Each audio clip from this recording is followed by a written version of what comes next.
गरियाबंद से इस वक्त की खबर आ रही है। गरियाबंद में तेंदुए का शिकार किया गया है। तेंदुए के खाल बेचने की फिराक में तीनों आरोपी को गिरफ्तार किया गया।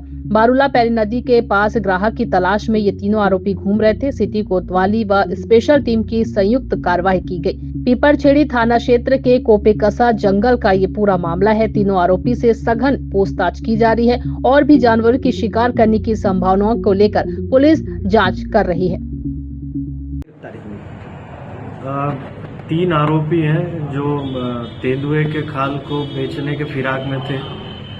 ये जो तेंदुआ है, इन्होंने पीपरछेड़ी थाना क्षेत्र के जंगल में इन्होंने जहर देकर इसकी हत्या की थी और सिटी कोतवाली का जो बारू का जगह है, वहाँ पर एक ग्राहक की तलाश कर रहे थे। उस दौरान हमारी स्पेशल टीम और थाना कोतवाली के जवानों द्वारा इनको गिरफ्तार किया गया।